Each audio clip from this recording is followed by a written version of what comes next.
Yes, Puttappa, can you share the screen? Meeting is not. Okay, let me try. Or else, shall we start? It is about exactly time is about 7:27. So initially, I will share the screen with welcome remarks myself, and our dean will talk about 5 minutes. Okay. Okay, let me get this on. Okay. Any problem you are facing? So this is the welcome. Hopefully not. Yes. 1 second. Okay. If necessary, I can share. No, PowerPoint also I can share. There is no problem.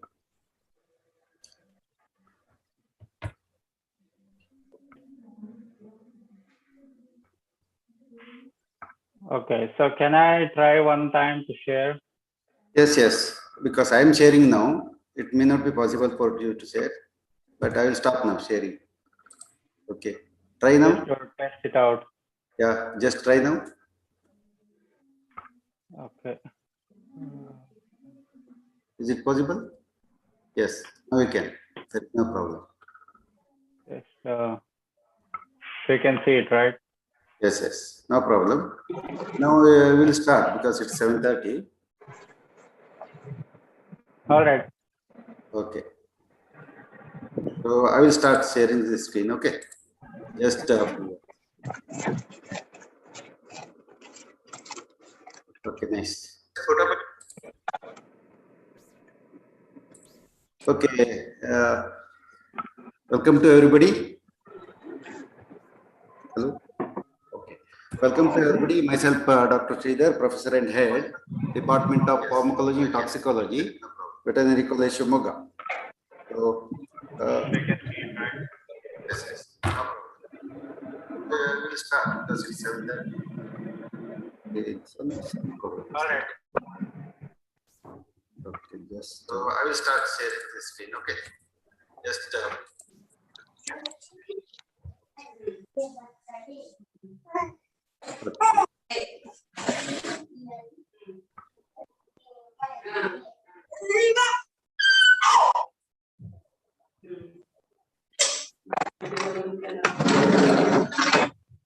okay. So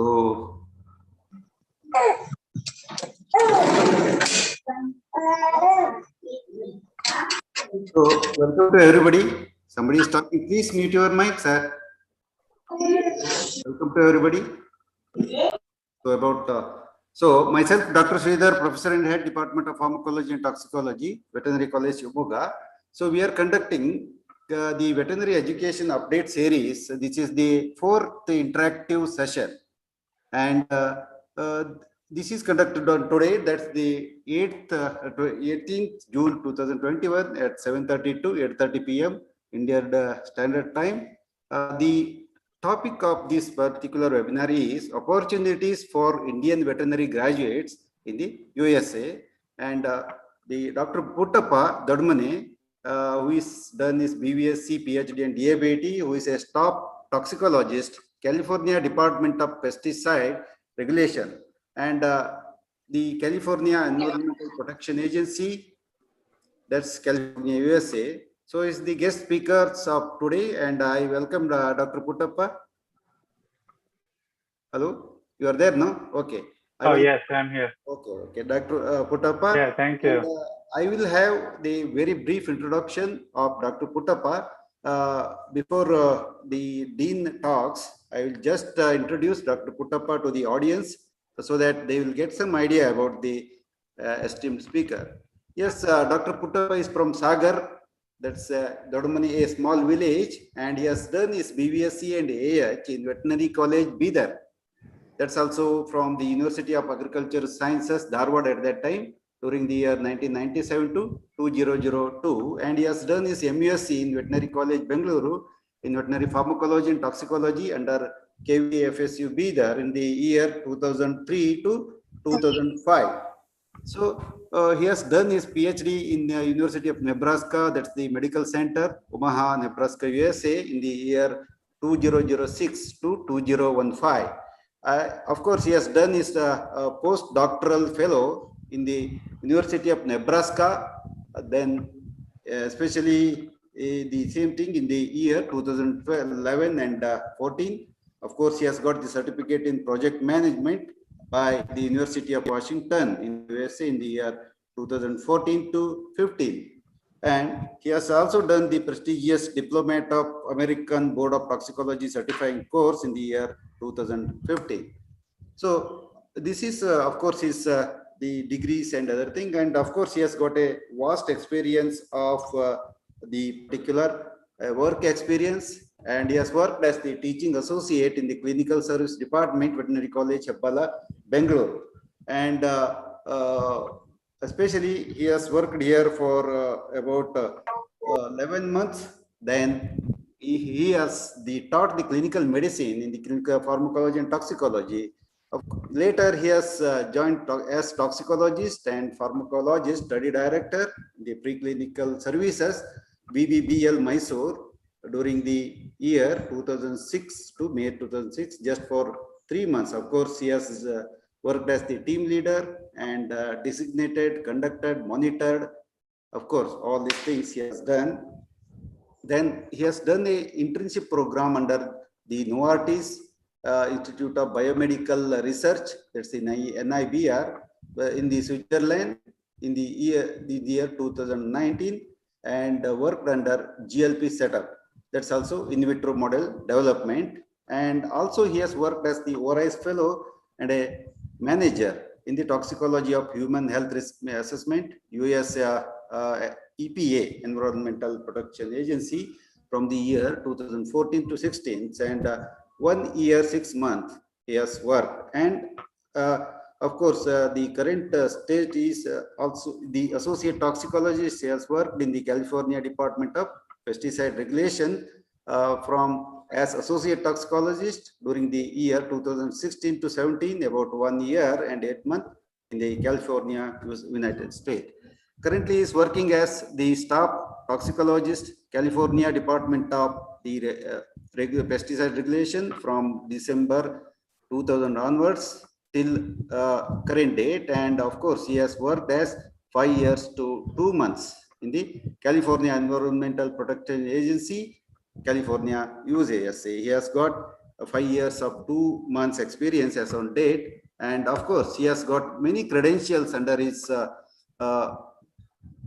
title, especially he has risk assessor for multiple pesticides and for the California Pesticide Residue Monitoring Program. Of course, he has a DPR Director's Employee Recognition Award he has got for the superior accomplishment for the innovation of that's the gold. And also he has got awarded with Best Human Health Technical Assistance Award by USCPAS, National Center for Environmental Assessment, and that's the Diplomat of American Board of Toxicology in the year 2015.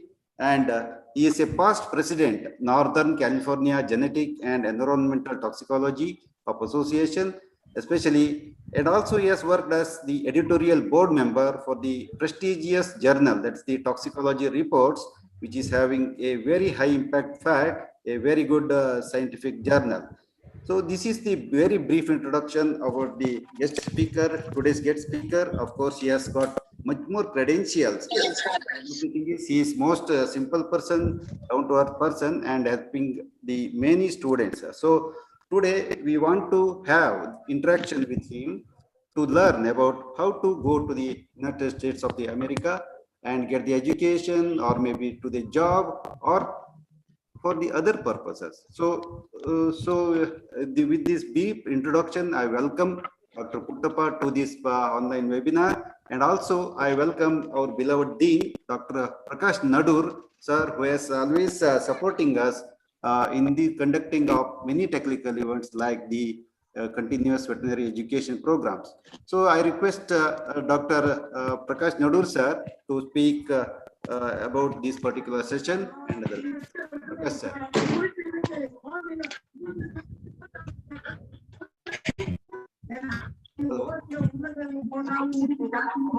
டேய் இப்படி சுத்தின்னு போடா இப்படி போடா டேய் இப்படி போடானா அங்க போறான் இதுல போடா Yes, sir.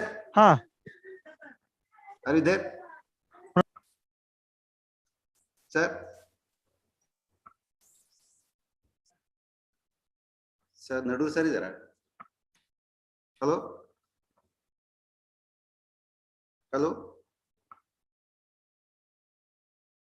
Okay. Illa. I think. Connect ಆಗ್ತಲ್ಲ. Yes, you can. 1 minute. Okay. I think you can share screen now. Okay.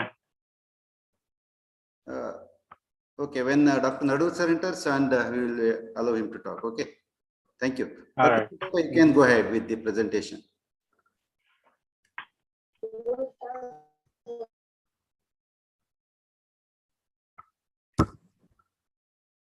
Can I see it now? Yes, yes, no problem. Okay.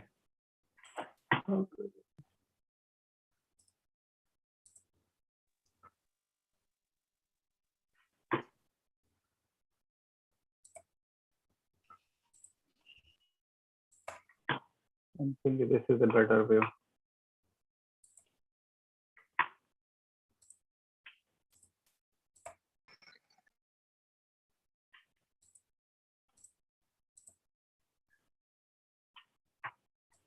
For some reason, I cannot see the Zoom window. It's like talking to myself. Hold on. Okay, no problem.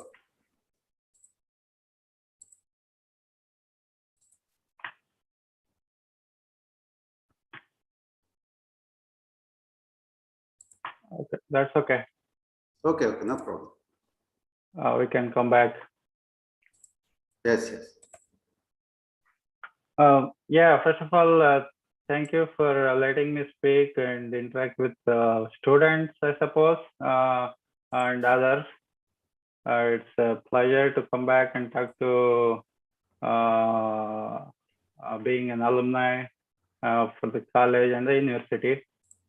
And I'm very grateful for going through my education in the veterinary field at Bidar or even at Bangalore.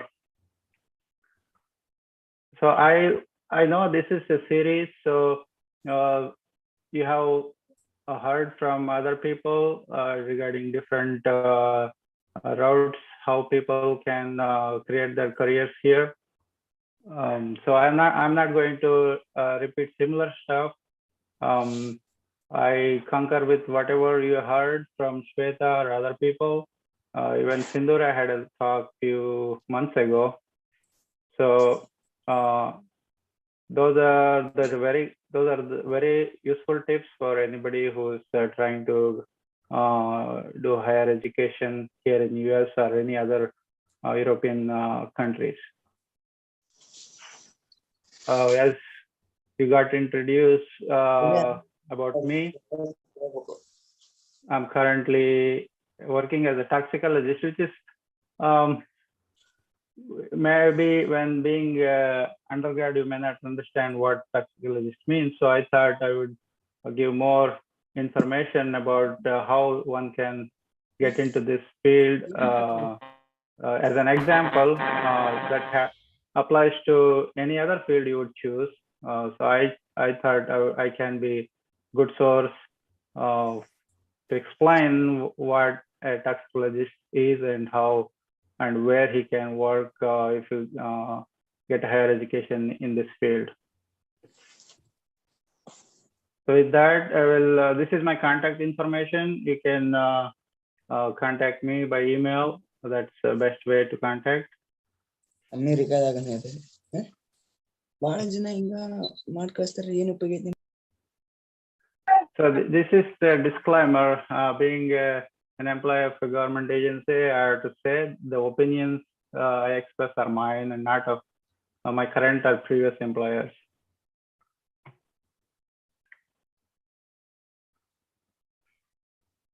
Okay, so this is a busy slide, but I think this will take you this will give you a kind of perspective of how I ended up at the current place. So nothing is planned. So you go one step by one step. So you'll see how I have ended up here. As Dr. Shridhar explained, I am I'm native of Sagar, a small village 24 kilometers from city of Sagar. Grew up in a small household, farmers, and not a lot of financial resources to do any education, essentially. But luckily I got through into the school, JNV school in Gajno. That was maybe the turning point that I can trace my success to there. And then, yes, yeah, you heard, graduated from Breather, and then I did my master's in pharmacology at Bangalore with the ICR JRF. So this is important information. I think still ICR gives out these JRFs for people who want to do masters. So that's a good source of support for people who want to work, continue education. And I stress again that any work experience is helpful to grow in your careers. So I had an opportunity to work as teaching assistant, to teach students, undergrad students at the Alanka clinic. That was interesting experience. And then I worked briefly at biotech in Mysore. For my PhD, I came here and did PhD in airway inflammation in using human cells as the model. During that period, I also kind of got the taste of how pharmaceutical industry R&Ds work when I was an intern at Novartis in Switzerland. After that, so my PhD was more of a cellular pharmacologist, which means that, it's not a toxicologist. So then I switched to toxicology for my postdoc work at the same place with a different mentor. And then I applied for ORISE fellowship, which is a training fellowship for people who wants to work in a risk assessment field, which is different from a lab oriented field. In this work, we are getting away from the lab, basically trying to analyze the toxicology information for the benefit of public health through policy and other regulations. So currently I'm working in the same field as a risk assessor, essentially as a risk assessor in the California is one of the states like Karnataka in India, but this is a big producer of agricultural goods, maybe one of the major producers in the world, and also has a GDP that is equivalent to India or maybe more, financially very sound, and with enough population is one of the major contributors for US GDP. So the California Environmental Protection is Protection Agency is one of the premier agencies in the world, and next to US EPA here. So under this, there are so many departments, and pesticide regulation is one of them. And if you have any questions, please write in the chat or stop me.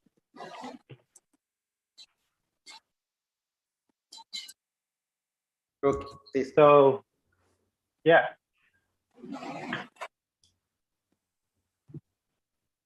Can I go ahead? Yes, sir. Dr. Puttappa. Okay, thank you. So I pulled some slides to kind of give you a taste of toxicology. So who is a toxicologist? It's basically a person who studies the toxicity of chemicals. So the chemicals can be agricultural chemicals, drugs, or environmental chemicals, or anything.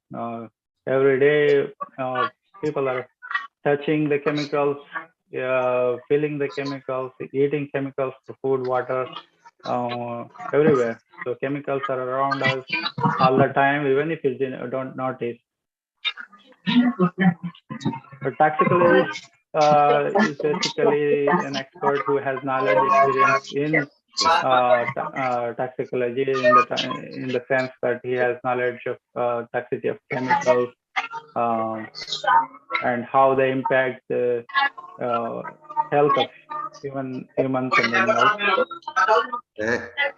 To enter into this field, typically one will have a PhD or master's in toxicology or pharmacology, chemistry, physiology, pathology, and other relevant biomedical sciences.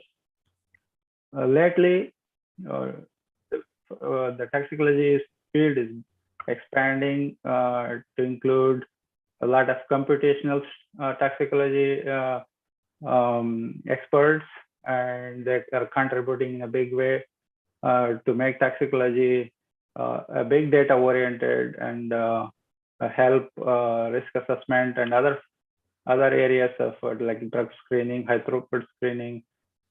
So if you have quantitative skills plus biology background or biomedical background, that's a very good combination. And one need not have to have diploma of American Board of Toxicology certification. Even with just experience and your academic background, you can be a good toxicologist. But having one helps for other people to recognize that you are one of the experts. So right side, this is a picture to show where toxicologists work. This is from a recent survey of around 9,000 toxicologists working in North America here. I suppose it's similar in Europe. So only 20% of us are in academia. So that means the typical road people think when you think of PhD as becoming a professor is not always the case. Only 20% people actually end up in the academia even. And in government in the sense like us, for regulatory purposes, for public health departments, for poison control departments, those kind of departments, they hire toxicologists. And consulting is one big industry that supports government and also the private industry, all kinds of consulting, pharma, the industrial chemicals, agricultural chemicals. That's one big industry. And people go into research foundations, obviously. This is not always like academia, but slightly different with the specific goals and what they want to achieve. And there are other, maybe just the communications. The pharmaceutical industry is another big industry where toxicologists are in good numbers. And this is the chemical industry, which means that the agricultural chemistry, agricultural chemicals, or environmental chemicals, or even industrial chemicals, and consumer products, where companies that produce cell phone covers or computers, those companies also have to deal with the chemicals. So those kinds of industries, and 20% other. So we are everywhere, essentially. Wherever the chemicals are, we are there.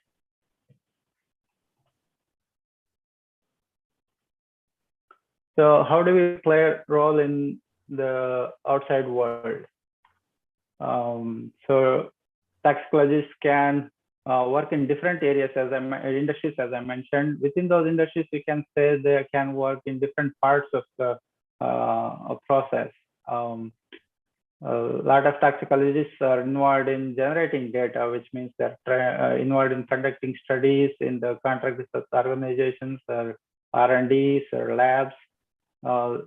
That's a big chunk. A lot of students after PhD, they go here. And people are also involved in reviewing these toxicology data and evaluating the toxicity of different chemicals. That's like us, where we get the data from different companies that produce pesticides if they want to sell in California.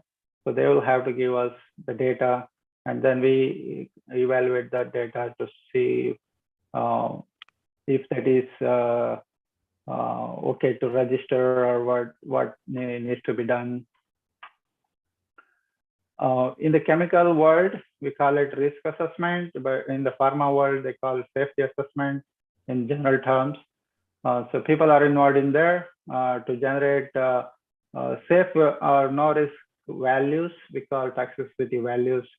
So these values are used for regulating the chemical levels in the water, in the food, in the working environment, in the air, everywhere. So these values are the ones that drive the regulations. A lot of people are involved in communicating toxicology information to the public through scientific journals or other popular journals. And obviously our work guides public health policy.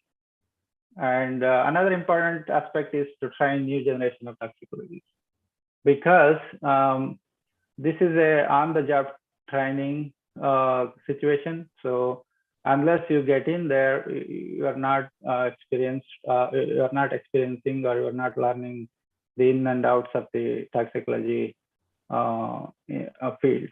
So this is another part. That's why Society of Toxicology also has different programs to train new generation of toxicologists.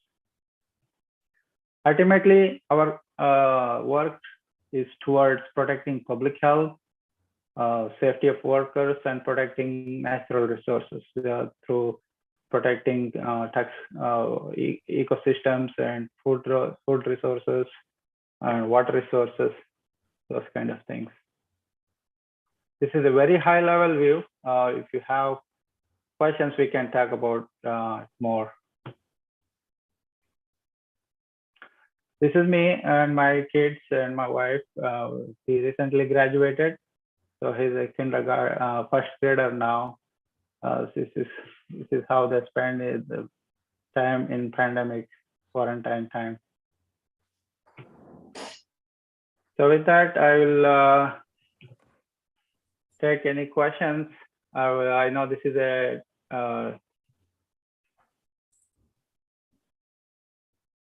I'm not able to get out. Okay. Able to get out? Okay, somebody is writing. All right. So Sharing, that's all. Or, Just you can stop sharing. oh, okay, that's a good idea. Okay. So there are many questions, Dr. Puttappa, on the, I think you can see in the screen. So you can Oh, go I on. see. Okay, so can I start Yes, yes. reading them and answering them? Yes, yes, sure.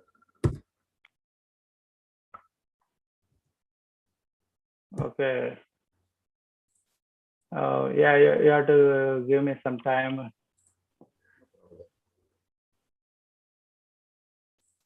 Okay, so general questions. Best field where a veterinarian go according to you?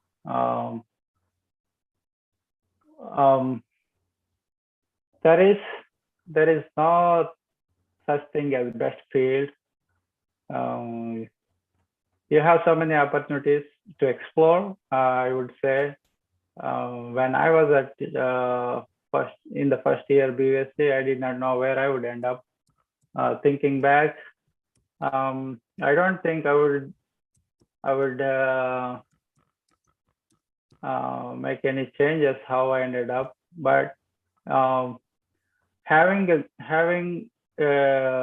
people who can kind of help you or give you options is a one good resource.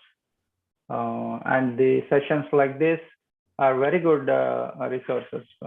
When we were students, there was no real internet, so there is no real interaction between people in faraway places. So this is an amazing tool for you guys to get information, interact, and also follow up with people if you want. So this is a very good tool. Yeah, as you go through the BVSC program, you will realize you like one thing and you don't like other things. So you experience those situations. So then you realize you might want to go here. So it's very early in the first year to say which field is the best field, I would say. Thank you. Yes, And you can unmute mic and ask the questions. Okay. I can't understand some of the questions. Please forgive me.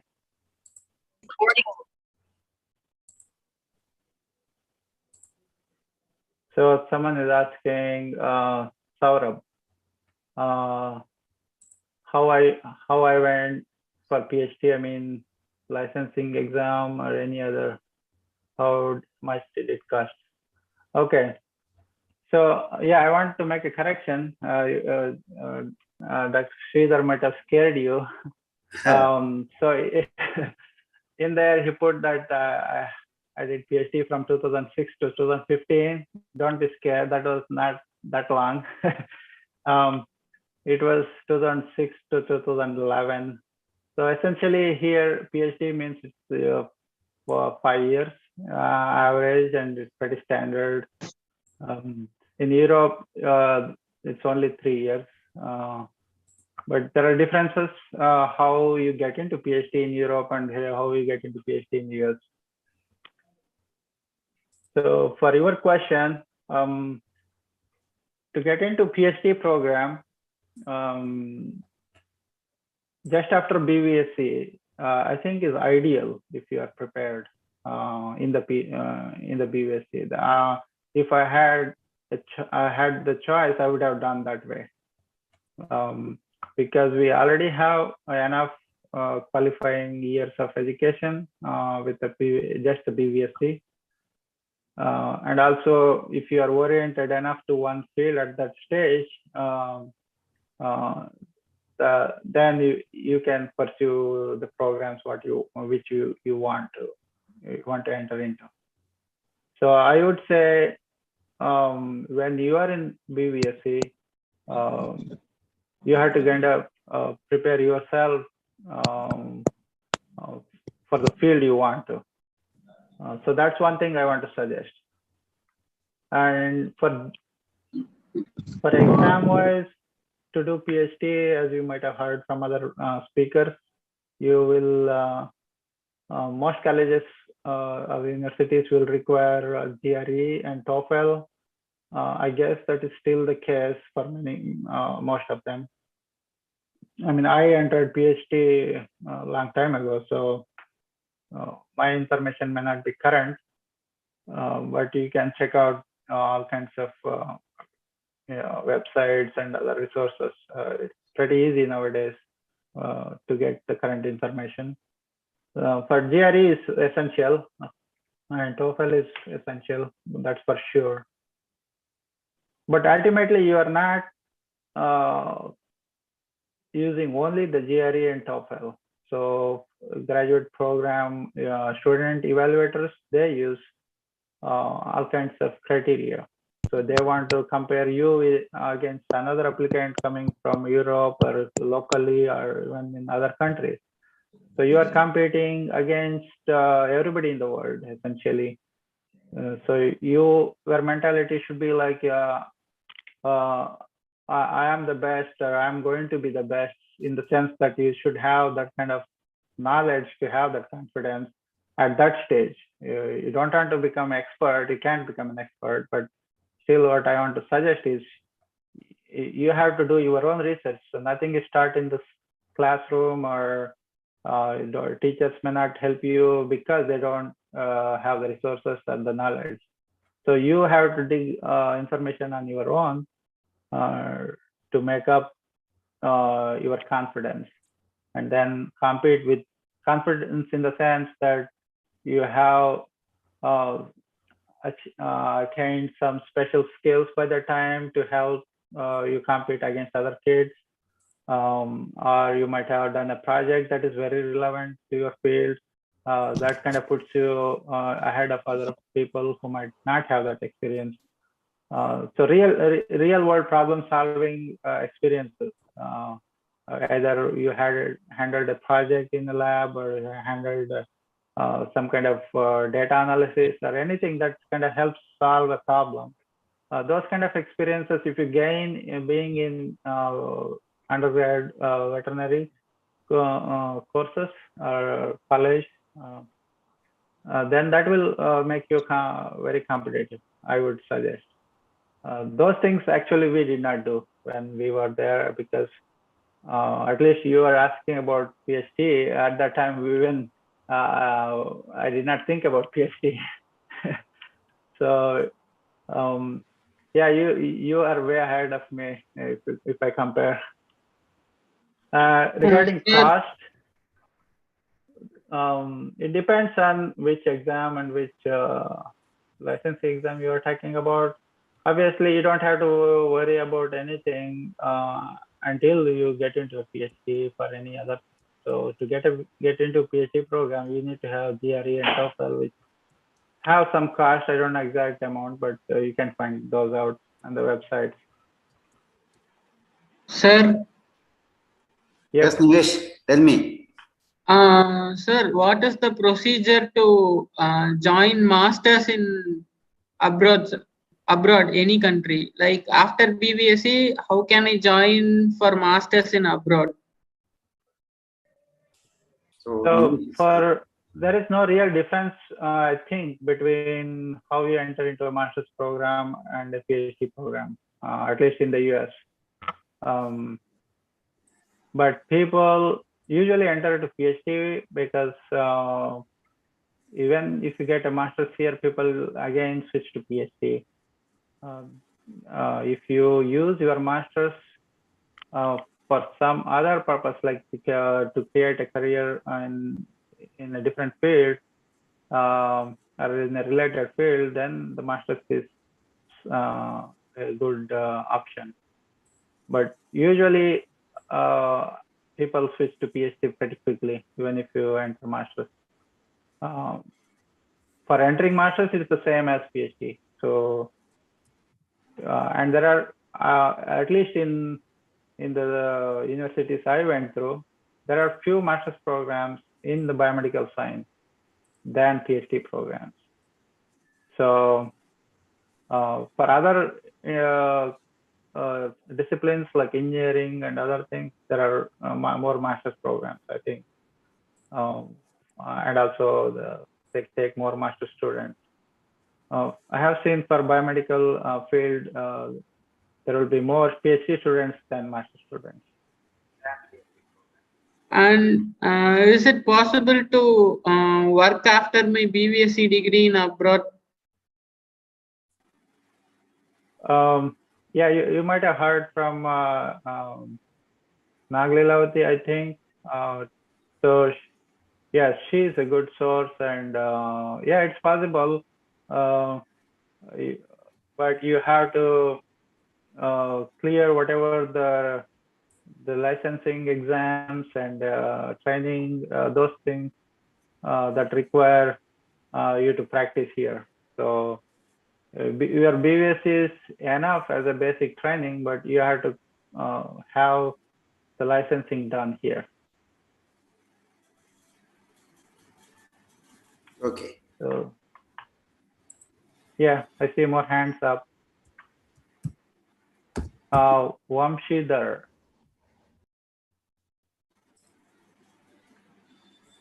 Vamshidhar, are you there? Good evening, sir. Yes, Yes. please. Sir, I am first year PhD student at Gadwasu. I'm doing PhD in gynecology. I want to pursue postdoc in USA or Canada. So can you please guide me on this? For postdoc programs, lot of people who did PhD in India, they come to postdoc programs. That's pretty normal. So for postdocs,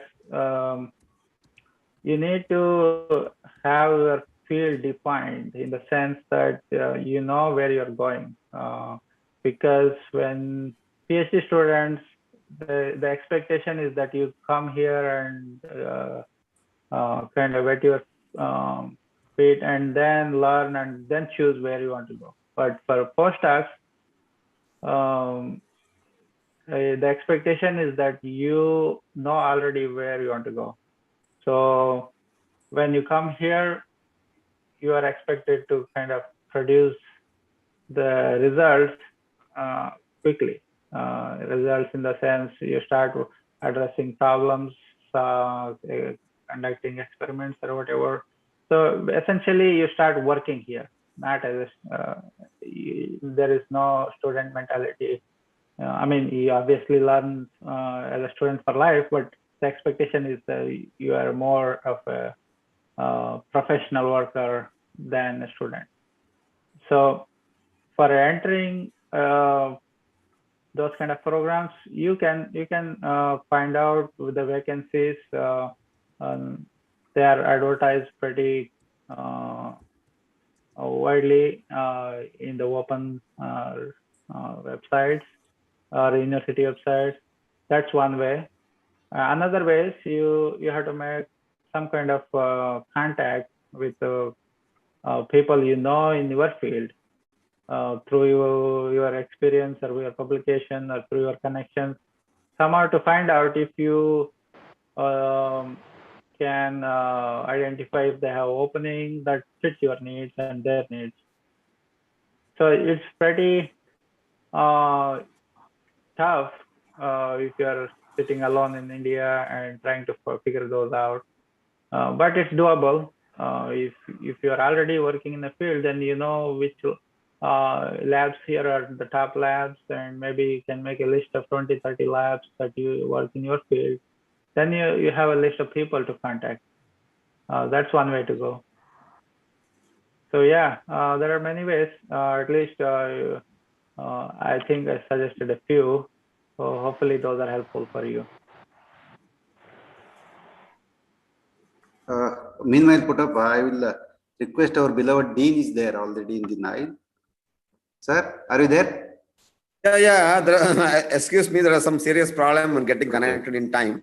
So It's nice to see Dr. Puttappa, our alumni, yeah. and looking at the participant, their curiosity and lot of questions and eager, and that too with the pandemic. I think you have made nice organization of this webinar. Yes. I extend warm, thank you once again on behalf of not only of the university and the entire student faculty, especially the final year students, not only our university. I'm seeing from Gadwasu, Jabalpur, and many other corner of the country. And you've given a lot of connections as well as information and contact details. Hope Dr. Puttappa will answer all of them, and if I find some time, I also request him, being alumni of our university. As Puttappa has nicely pointed out, during his days, not much information sharing between the country because of there is not much development in this electronic communication system and all those things. Now our students are very much lucky that they can contact anybody they like. I think Puttappa also share is from basically from pharmacology and having a toxicological background working in California. our student from different faculty, he can get contact with our graduates or alumni of our university or any other university whose friends are there in California or any part of the country in the US. Hope I will make this best university. I also request Dr. Sridhar to share all the details, contact details of Puttappa and his friends, so that they can make best out of their career. To point out precisely, as you know, the country about, as per our Government of India reports from foreign universities, 51% of our students are achieving, going for higher learning rather than serving the state government because of their looking at the career bright. Out of which about 20 to 23% are ultimately landing in US and Canada, some and partly in Australia, especially in life science subjects. And more so, the veterinary graduates are having a very surprisingly doing excel in their career in the US and Canada, especially in Australia also. And they're looking job in their own country. And this is the right time that you have made the contact, because as Puttappa has very precisely told, even they're doing PhD or MSc or undergraduate in our India, best time is to start think all these things at a final year students. I think you have connected the people there. I think Dr. Sridhar, I don't take much time. I once again extend him, Dr. Puttappa, wholehearted my sincere thanks for his valuable time and sharing his information with our graduates. Thank you. Thank you very much, sir, for your kind, Thank you, Sridhar. Kind words and Yeah. everything. So, Puttappa, you can go on with the questions, especially Okay. a few of them are raised hand. Dr. Vamsidhar Raju. Sorry, sir. Yeah, before that, I want to say thank you to Dr. Nadur. Okay. I might have not acknowledged this, but one of my inspiration is Dr. Nadur. So otherwise, I would not known about the He's your pharmacology. Okay. And he has been my best teacher and kind of inspiration. Yeah, I have not acknowledged directly with you, but this is maybe a good position to acknowledge. Yeah, we were fortunate to have teachers like Dr. Nadur who were pushing us to do better. They knew that we could do better.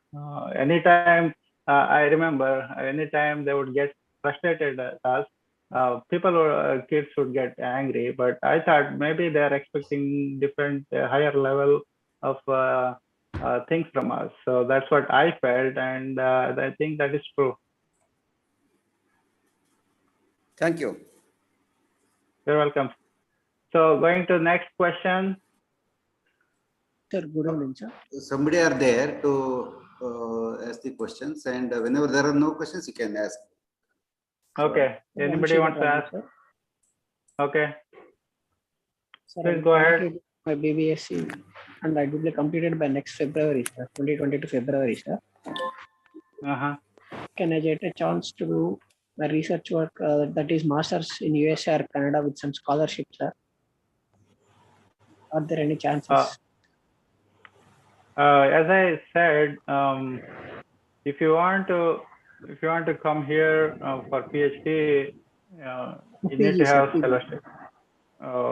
PG in the sense, okay, veterinary field you are saying.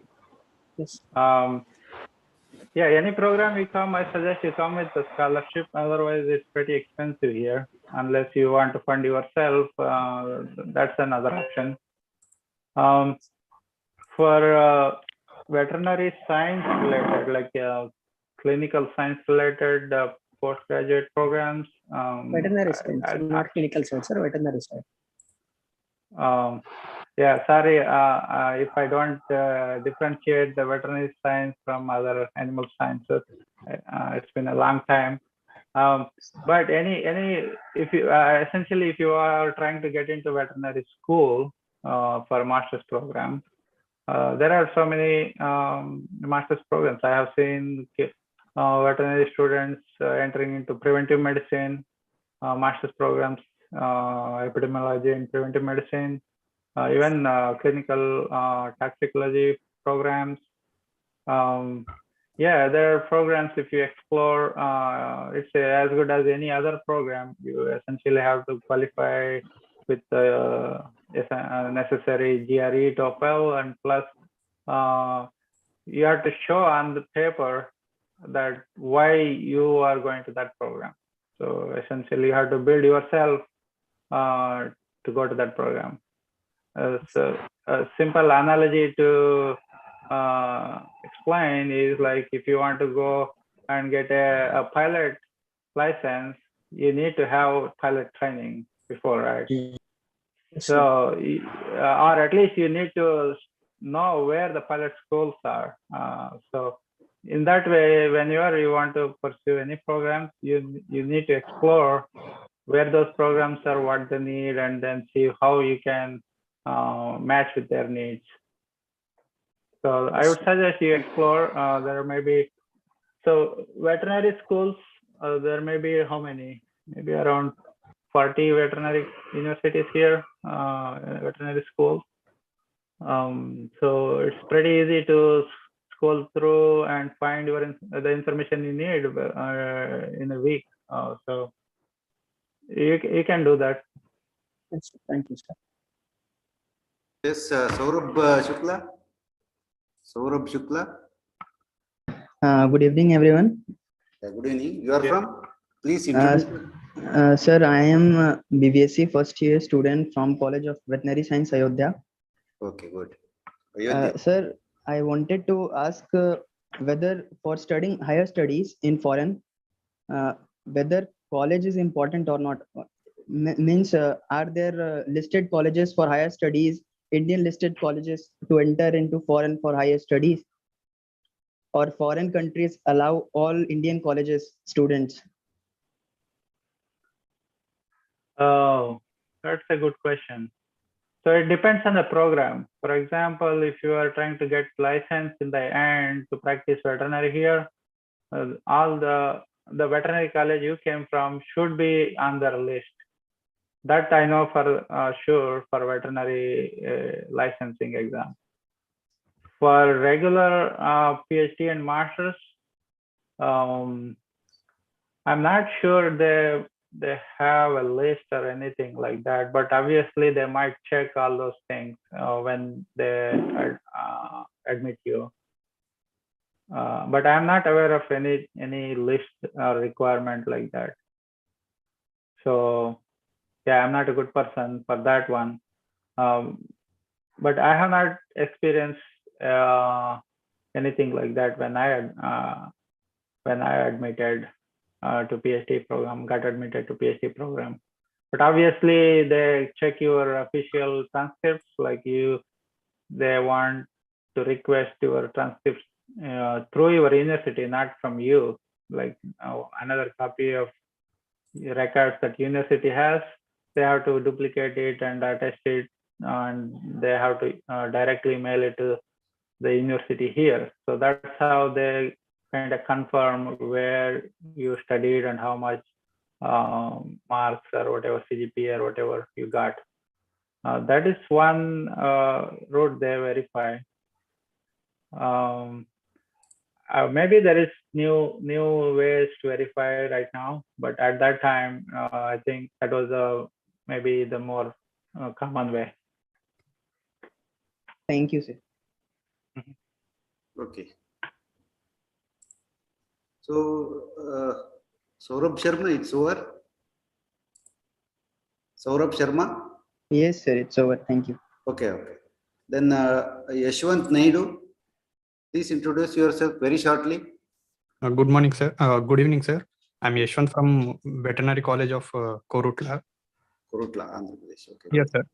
I have a question, sir. I heard from others that there is a little bias towards Indians pertaining to clinical subjects in America, sir. Is it real? Is it true that they don't usually choose Indians in particular for surgery and medicine in particular, sir?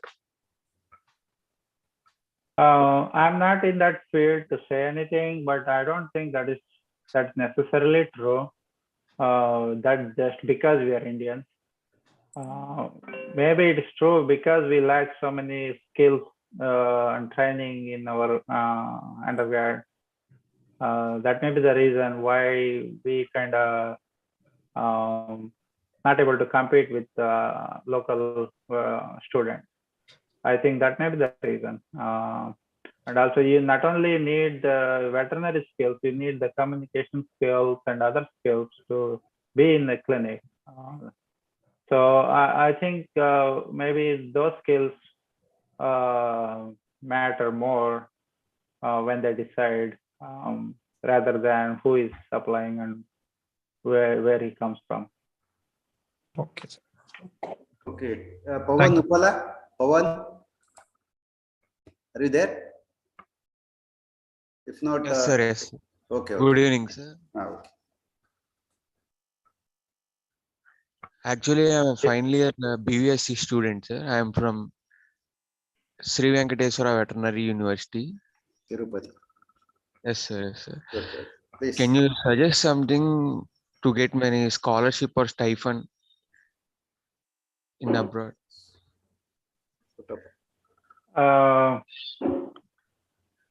Yeah, no, I know we have that question when we are trying to enter into a program. I don't know what I can suggest you is you have to ask directly if you are applying a program. If they are not explicitly saying it, you have to ask directly whether they offer a fellowship or support for financial support for that program. There is no other way to know that. I suggest you, if you are interested, and I mean, not in the first email I say, but you have to once you know and create a communication channel with them, then you have to ask directly. Okay. Okay. That's good. Fine. Is Thank it you. mandatory to write articles to enter abroad? Articles. Articles or something? As I said, it's better you build your profile when you are able to in India, and kind of decide which field you want to go into. So that means you can publish a paper, present a poster or something in a local conference, or do some kind of project. So all those things matter. So if you have publication or a publication that you are going to publish or already published, those things help. I would say, to compete with other applicants. Okay. That's fine. Reena. Okay. Thank you. Yes, sir. Good evening, sir. Okay. Please. Good evening, sir. Myself, Reena Kushwaha, third professional BVSC and AHC student of Mathura Veterinary College. So my question is regarding screening exam to practice clinics in Canada. I want to know particularly about Canada. Is it similar to BVSC entrance like in India? The level of questions? Yeah, sorry, I'm not a good person for those kinds of questions. I'm not in yes. practicing. I'm not a practicing veterinarian, so I will not be able to answer those kinds of specific questions. Okay, Sorry. we are going to arrange some of the speakers from Canada, overall the alumni of Karnataka Veterinary Animal and Fishery Sciences University in due course. There are many, of course, Dr. Nirmala is there in academic, and few are there in the industry also. We will arrange, Reena. So please be watching. Okay. Sir, one more question I have. So please tell about some opportunities or particular courses for MBA for a veterinary graduate, like agribusiness or something else to pursue MBA. You're asking about Masters of Business Administration? Yes, sir. Yes, sir. I mean, any field, with any field, you can go to Masters of Business Administration, but I don't know which programs offer specifically for agriculture. It's general MBA, financial stream of MBAs, operations management. Those kind of MBA streams are popular. And to give an example, my wife, who has BSc and MSc background. I did a MBA here in supply chain management program, which is totally different from what she learned in the BSc or MSc program. So yeah, you can explore, but I'm not aware of any specific agricultural related MBA programs. There may be, I don't say there are none, but I'm not aware of those. Okay, sir. Thank you so much, sir. Good evening, sir. Thank you. Dr. Mujib? Dr. Mujib? Are you there? Sir, good evening, sir. Okay. Good evening. And good evening to my teacher, Dr. Prakash Nador, sir, and Shridhar, sir, also. Okay, thank you. Yeah, please. Sir, my question is, like for doing any job opportunities in USA, is there any for that job also for any test, an entrance test like GRE, TOEFL, like that, sir? In India, it is for university people, they are taking a NET exam, sir, like that. So you mean non-practicing jobs? You're saying? Yes, sir. Yes, sir. Here, no such thing. So the local hiring department or authority or person, they have a lot of freedom to choose what candidates they want to hire, depending on their expertise, skill, what their need is. So they will decide if a candidate they think will fit their program, depending on how the candidate performs an interview or impresses them with his experience. So there is no real, like India is like large scale examination, and then you kind of make yourself eligible for something next. Yeah, I have not seen anything like that for regular jobs. But if they are professional jobs, in the sense that if you are practicing in the clinic, or if you kind of what you say, you are a technician in a lab that has supports a clinic, those kind of positions, they will need the license. The license in the sense that it's an exam that you need to pass maybe once or maybe frequently, so that you keep up with the field and you are well aware of the current thing. So those kind of jobs need that license. Obviously, you have to go through the exam requirements to get the license. So, thank you, sir. Thank you very much. So, in this particular forum, lot of dignitaries are there from the universities and different universities. Of course, Dr. KP Ramesha, head NDRI Bengaluru campus, is also there. He is the honorable board member of our university also. So, I welcome, sir. You are there? Yes, thank you. Yeah, sir. Thank you, Dr. Shridhar. Thank you very much, sir. So we are conducting such type of these webinars once in 15 days, and our own alumni like Dr. Puttappa, Dr. Nagalilavati, Dr. Shweta, Dr. Nirmala, all these persons have addressed the gathering, sir, as on date, sir. Okay, thank you, sir. Okay, then, Dr. Hemalata. Hemalata, what is the question you have? Sir, good evening, sir. Good evening. You are from? Sir, I'm from master student from IVRI, sir. That's very nice. Okay. Yes. Sir, actually, I would like to ask, like, would there be any opportunities for BVSC students directly in meat industry or poultry industry in US or Canada, sir, without any licensing exam or MSc or PhD?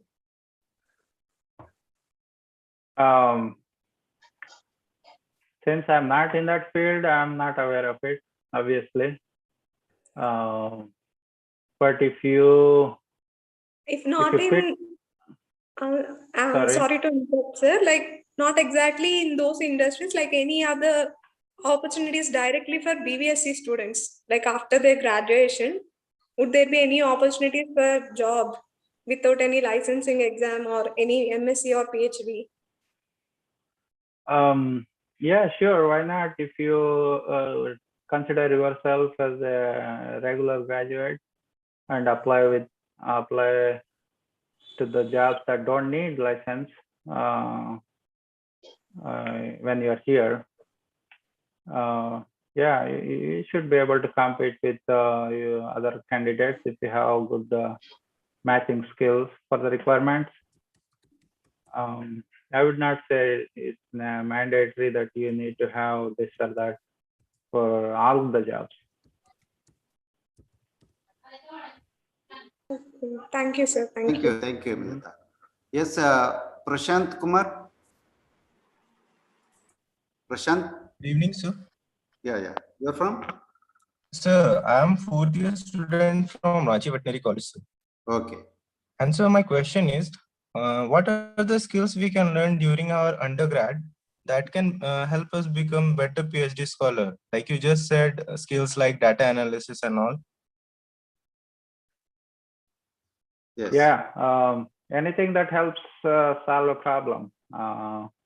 So whether it's the problem is data oriented, the problem is experiment oriented, or anything that helps the problem. For example,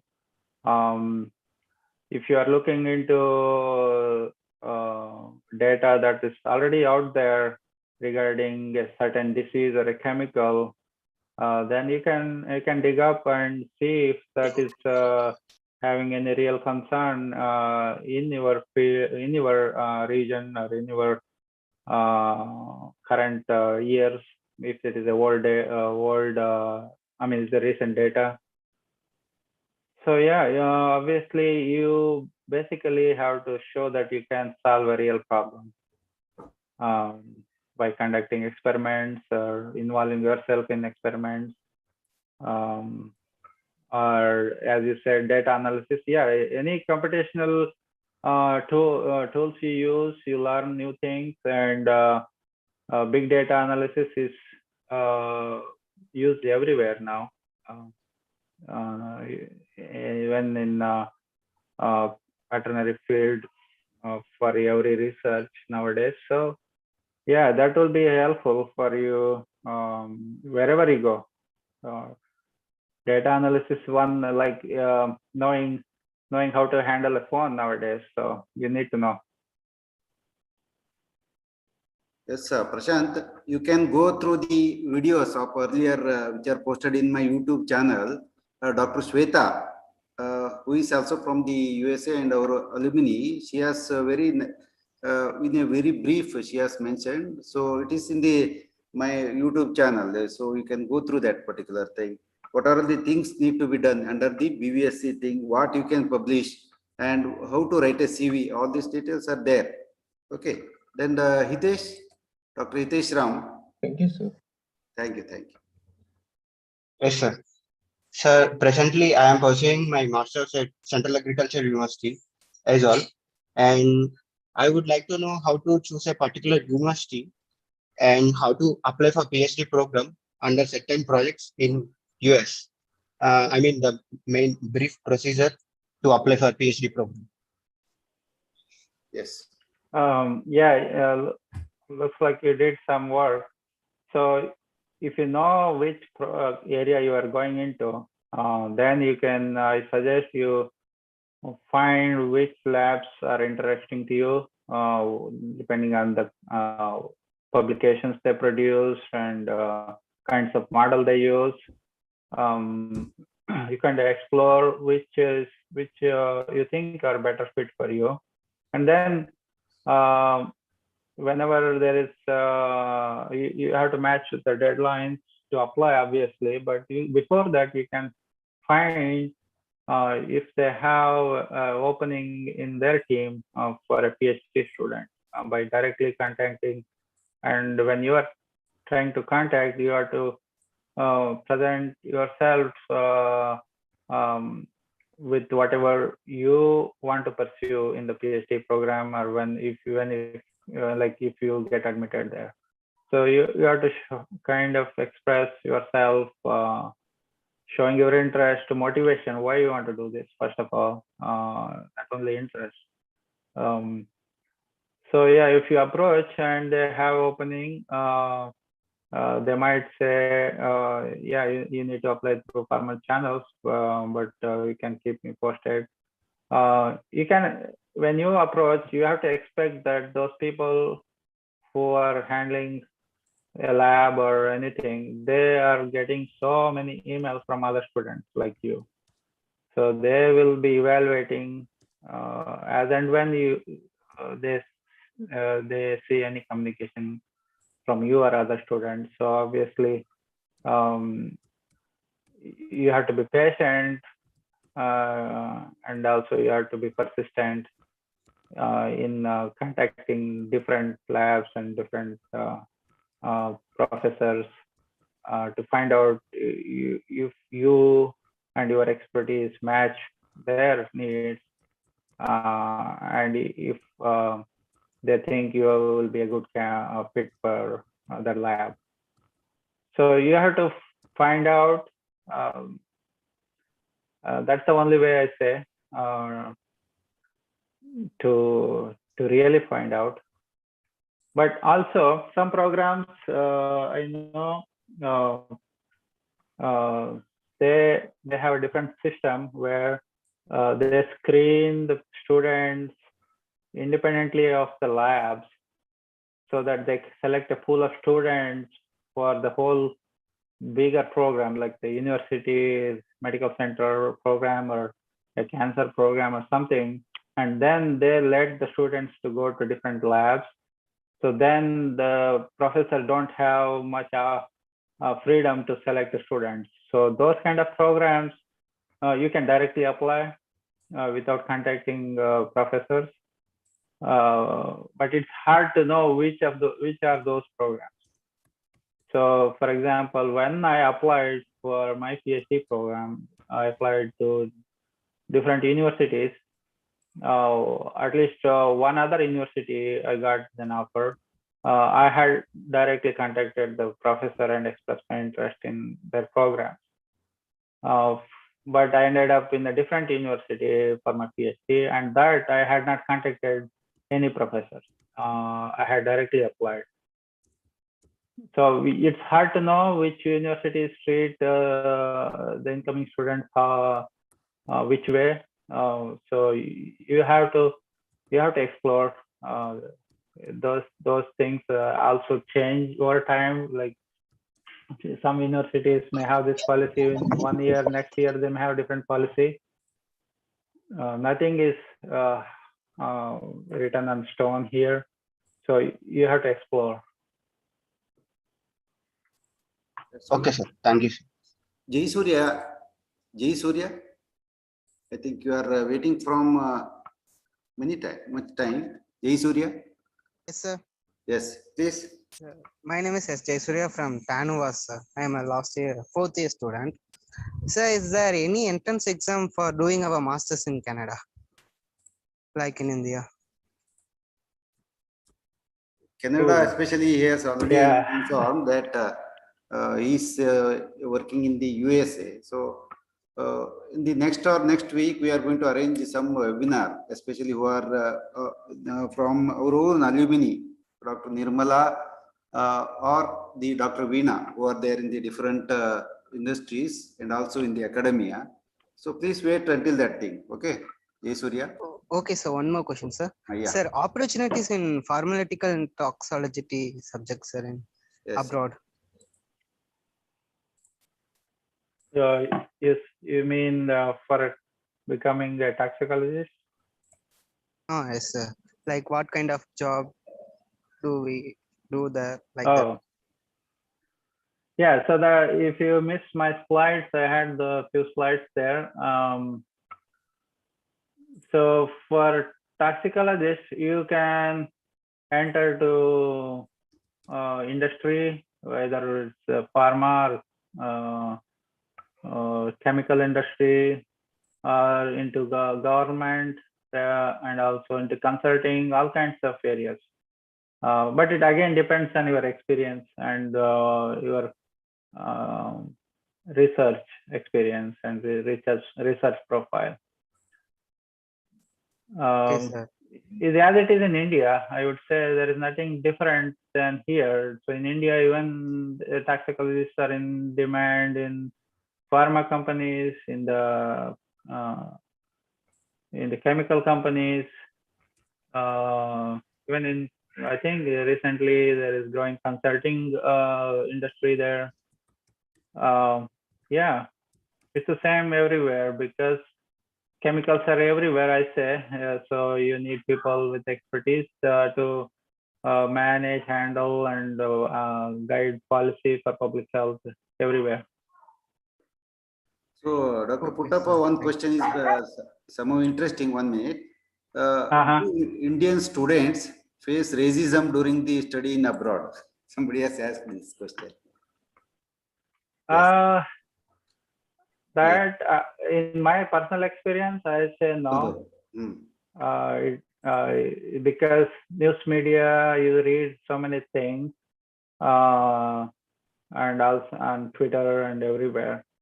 That may be small incidences. You cannot characterize the whole country in one based on one or two incidents. I mean, as a human being, people try to kind of categorize people differently, right? Even in India, I say we experience it every day, but we don't recognize it. Depending on the region, depending on the caste, depending on the religion, that's everywhere. Some level of discrimination that's not apparent or apparent, implicit or explicit. It's everywhere. But targeted discrimination, I have not experienced. Yeah, thank you. And there is a question from Hasita. She is also from USA, and she's asking that she's a master's in pharmaceutical science in USA. And she has asked that is it possible to get a job in USA, or do you recommend for going a PhD? Can you repeat that again? One Hasita, she has asked, or she has he, I am pursuing my master's in pharmaceutical science in USA. Already she is pursuing. Or would it be possible for me to get a job, or would you recommend for PhD? Already they are in the USA only. Okay. In the pharmaceutical industry. So there is another issue when you come to study here that people usually don't talk regarding visa. Visa. So studying is different than working. Studying, you get the student visas to enter into university, but they are restricted only to studying. So a lot of people who come here gain their degrees and experience in the universities and go back and do very well in India and their native countries. So I mean, I say you should organize a similar talk with Ravindra, who is working in CFTRI, I think, right, Mysore. He's well-known. I mean, he's a good resource for people who want to go back after studies. Okay, please share his mobile number and the email ID. There are many other. I know my colleagues from Odisha veterinary school. They have gone back, and also my colleagues in PhD colleagues in Nebraska, they have gone back to Mohali. There is a new institute there. Yeah, so that's a very good option. I mean, when I came here, I thought I would get my PhD and go back and work in the industry there. That was my goal when I came here. But you change minds and you see opportunities differently when you are in different places. So things change. So that visa for work is different. So students, as I said, it's you get into university, but for work, you have to follow what the regulations for work visa here. You have to apply through the system, and most times the work visas need a sponsor. Like you need to have a job that somebody is offering you and ready to wait for you for 6 months, 7 months. I don't know how that visa starts and ends. So you have to be able to have that kind of job. So that means you have to be expert in the job, in the field that they want you so badly that they are ready to wait. Okay. So that means it's hard to get into entry-level jobs that way. So, but if you're here already, if you already have a master's and want to decide whether you want to work or do PhD, I know few of my colleagues who started with masters and then they wanted to work in the field, and then they decided to switch to PhD and then went to industry. So in the pharmaceutical field. So about the masters, I'm still not aware of people and also aware of what I can say, opportunities that are kind of enticing for just the master's programs. There are obviously, but if you are not satisfied with the master's, obviously I say go for PhD, and then if it is something that you are interested in the field, obviously PhD is a good option. Then you can go to industry. With the masters also you can go, but again at some point you don't want to regret not doing PhD later. So that's my advice. But I suggest you find out somebody in your circle or big the first layer, second, third layer, whatever, to find out anybody who went through like what you are going through. My experience is different, so I cannot say which one is better or which one is worse. Hi, sir. This is Hasita. Hello. Yes. Can you hear me?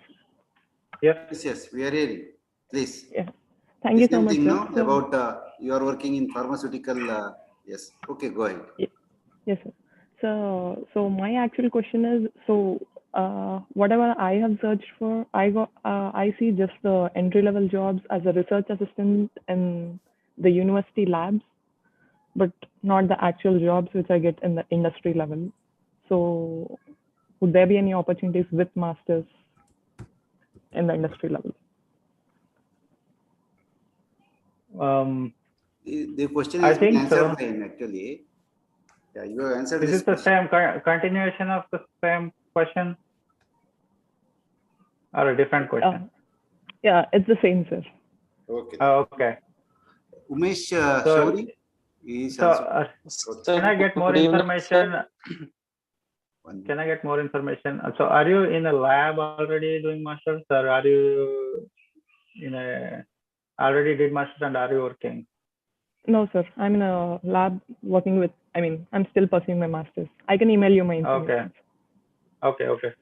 So yeah, if you're already there and then you are eligible for OPT, those kind of visa opportunities, you can try it out, I say, to working in the industry.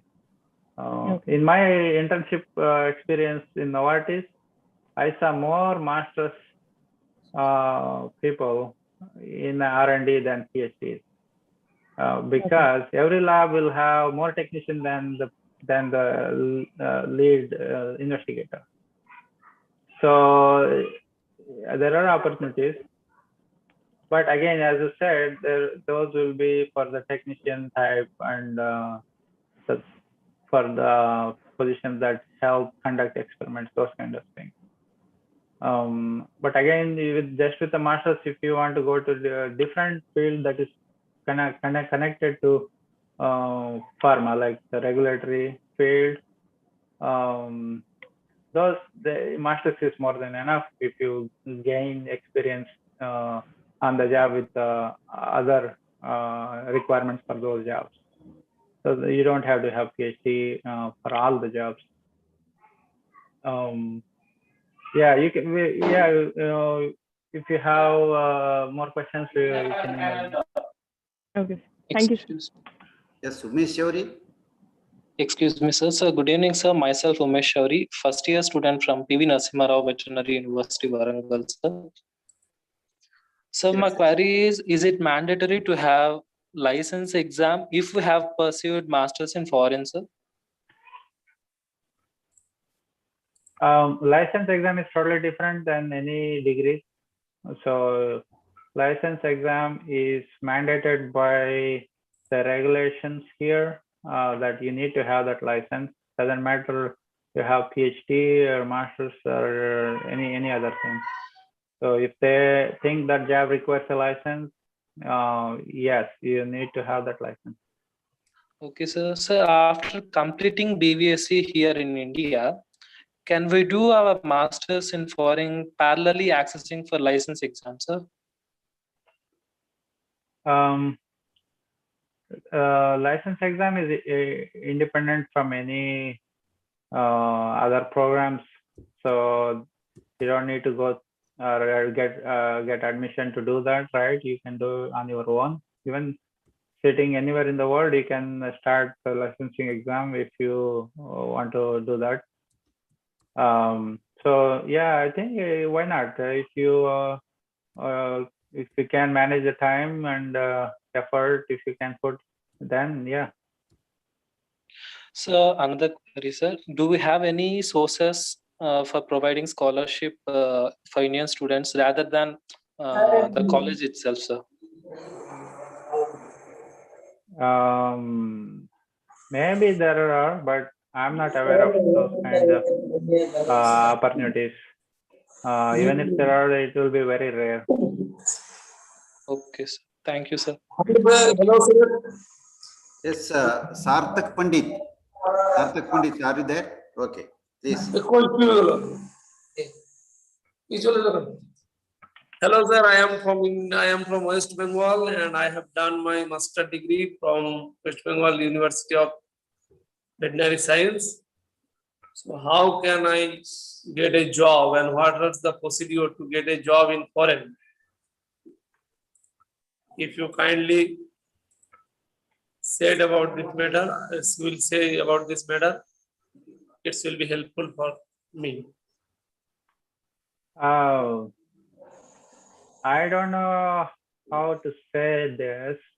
If you're applying directly to a job from there, obviously there are so many constraints, right? You are competing with candidates everywhere for that job, and also you need to make sure you have the work permit, visa, all those things. Yeah, so that is maybe at least what do you say, enticing option if you are directly applying for a job from there. Okay, thank you. Then the last question. If you kindly share the list, then it will be helpful for me. What is that? Hello? You want the list or something? Okay, Sarthak Pandit, last questions, because already we are running Puttappa is on the desk since 1.5 hours. So please, Sarthak Pandit. Are you there? And many of our faculty members are also there, especially Dr. Nagappa. He is an associate professor of public health. He is there. So Nagappa, are you there? Yes, sir. Thank very you. Nice, very nice to see you on the desk. How are you? Thank you, sir. Okay. It's not me, sir. Along with me, there are many students in the list. Okay, thank you so much. Thank you, sir. Nicely organized. Please go ahead, sir. Hello, Nagappa. Hi, Putta. Nice to see you. Yeah, thank you. Sir. Okay, Sarthak Pandit, are you there? Or so many other questions are there, and many of them are the of repetitive type, Dr. Puttappa. And yeah, I know. Yes. Once again, they are all repetitive, and they are asking which is a best institute in US to study the veterinary PhD, etc. University, ranking, especially for the veterinary studies. Oh, so here you have to go. I mean, when you do a PhD, you go to a program, essentially, irrespective of the university. So university is the label is there, but what you learn is in that program. That's fine. So you have to make sure you like that program and like the work. That is more important. Obviously, university is important. I don't say it's not important. But just because of the name, and then when you go to a program you don't like it, then that's not a good option, right? So you have to see which program you like first, then the university, I say. So that's fine. So okay, I think we need to end because many questions are there. Many of them are of repetitive nature, Dr. Puttappa. Yeah, I see Dr. Boyer. Yeah, he's there. Boyer is there. Yeah. Nice to see you after so many years. Yeah, Boyer, please unmute your mic so that you can talk with him. Hi, Puttappa. ಚೆನ್ನಾಗಿದ್ದೀರಾ? ಚೆನ್ನಾಗಿವ. ಅನಿಲ್ ಅವ್ರು ಹೇಗಿದ್ದಾರೆ? He is fine. Good, good. Right now I am at Shivamogga. ಕೇಳ್ದೆ. ಶಿವಮೊಗ್ಗ ಬಂದ್ರೆ ಬರ್ತೀನಿ. ನಾಗಪ್ಪ ಅಲ್ಲಿದ್ದಾಗ ಬಂದಿದ್ದೆ, ಆದ್ರೆ ಕಾಲೇಜಿಗೆ ಹೋಗಿರ್ಲಿಲ್ಲ. ಗುರುಗಳು ಬಂದಾರಲ್ಲ, ಈಗ ಬರೋಣ. He's in Hassan Veterinary College, head of the department. Actually, Haasan ಹೋಗಿದ್ದೀನಿ, ಹಾಸನ್ ಕ್ಯಾಂಪಸ್ ಹೋಗಿದ್ದೀನಿ, ಶಿವಮೊಗ್ಗಕ್ಕೆ ಹೋಗಿದ್ದೀನಿ. ಅಲ್ಲಿ ಅದೇ ತಿಮ್ಮಾರೆಡ್ಡಿ ಅವರಿದ್ದಾಗ ಹೋಗಿದ್ದೆ. Okay, Sunil Kumar KM. How are you? Sunil Kumar Fine, KM. sir. Sir, good evening, sir. Sir, ನಮಸ್ಕಾರ ಸುನಿಲ್, ನಮ್ಮ ರೂಮ್ಮೇಟ್. ಸರ್, ನಾನು roommate sir.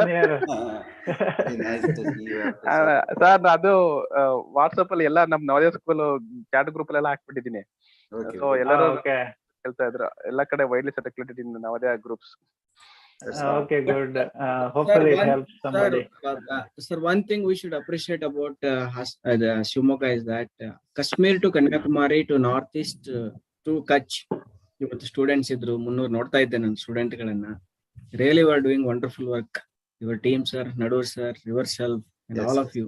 That the credit to the dean, because he has permitted us to do all the things, and also to the university of Karnataka Veterinary Animal and Fishery Science Society, especially to the Honorable Vice Chancellor, the Registrar, Director of Research, and the opportunity, especially during this pandemic period. So it is given us the opportunity to interact with the people like Dr. Puttappa, who are really the resource persons. So they are from so much ahead, and especially they have guided us like anything. So this is a very good opportunity, Dr. Puttappa, and you have enlightened us how to go to USA and get the job there, and also how to enter the academy also. So that's very great of you, and you have spent a lot of time with us, especially almost 600 candidates were there earlier. And of course, now they are left from different part of India. And of course, some countries like Sri Lanka, then Canada, they were also there here. Okay. Oh, okay.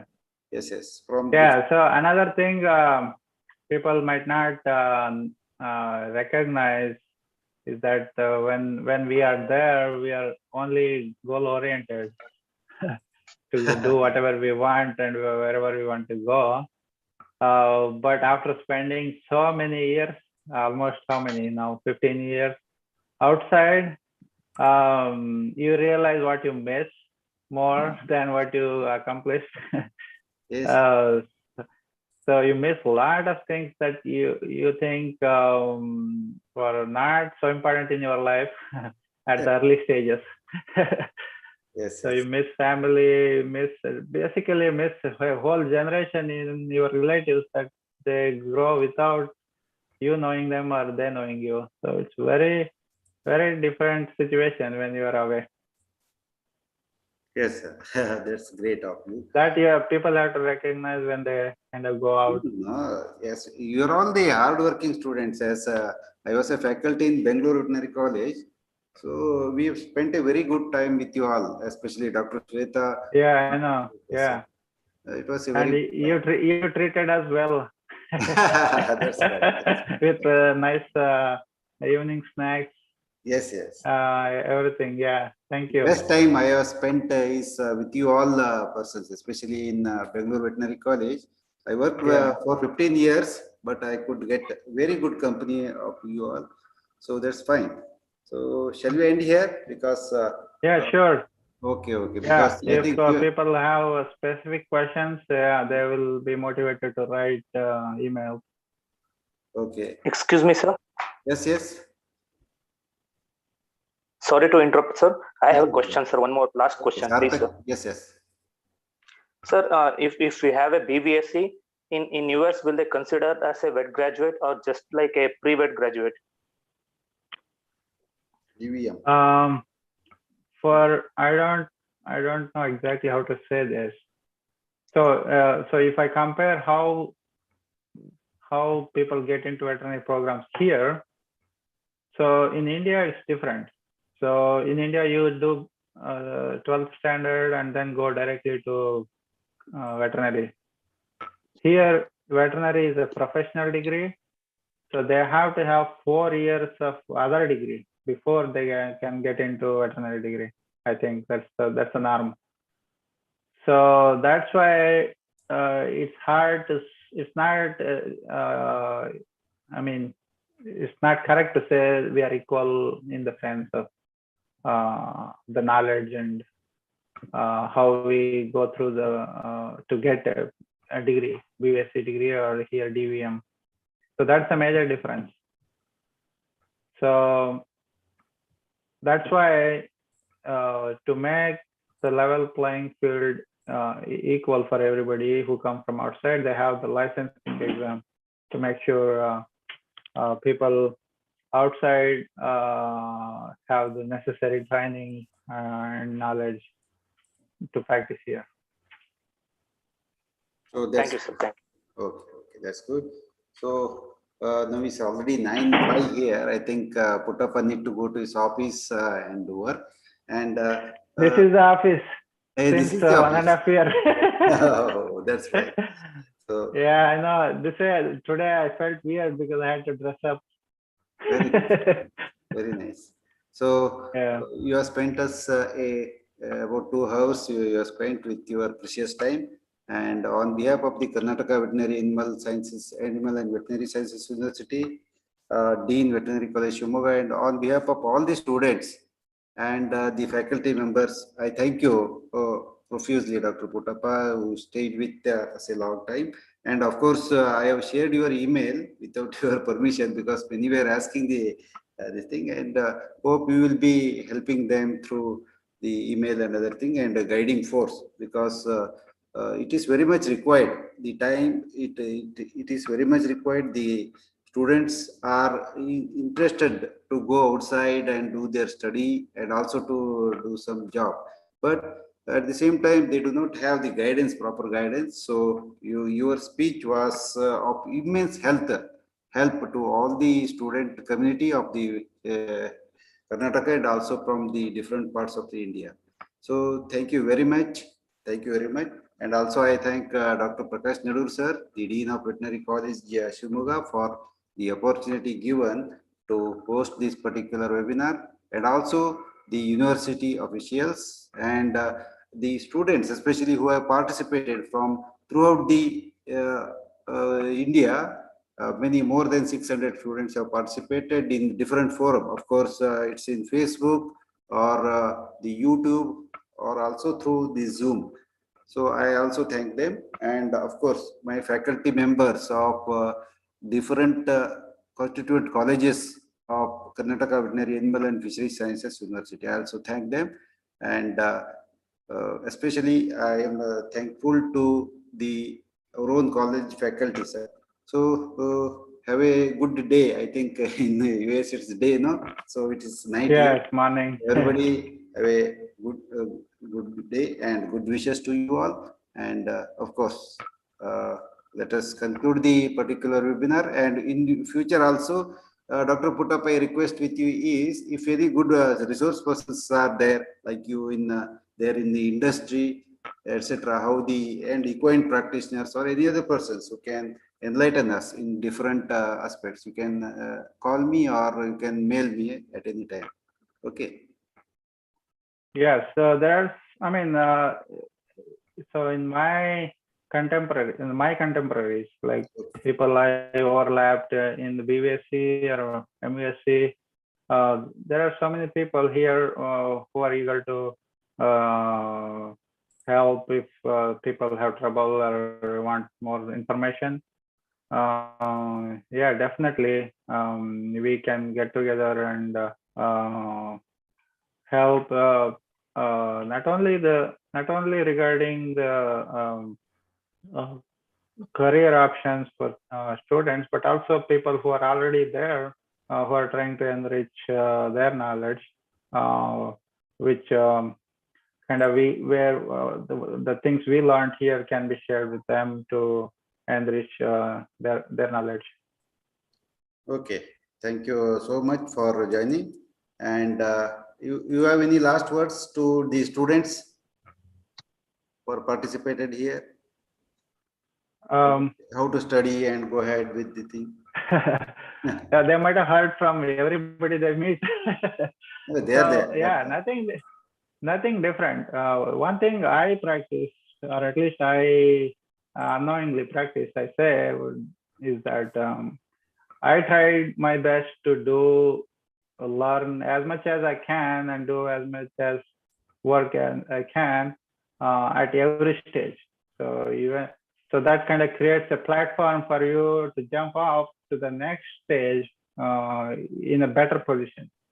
So it doesn't matter whether you are in the first year or second year. If you do well in the first year, then that's a good platform for second year, and that's the next platform for the third year. So to give you an example, Nagappa knows this. After my BVSC, I was not thinking of doing any higher education. I was interested in directly going to the job. But one of my friends forced me to write the ICAR entrance exam. I know everybody was preparing for the exam, and I was kind of lazing around everywhere. And then I decided, okay, I will read for exactly 1 month. Only 100 questions per subject. So then, but that was not the reading that helped me. The reading that helped me was the one I did for my first year, second year, third year, fourth year. Those things actually helped me to get through the ICR exam. Same way, even in here, wherever, whichever stage I'm in, yeah, I try to do the best I can.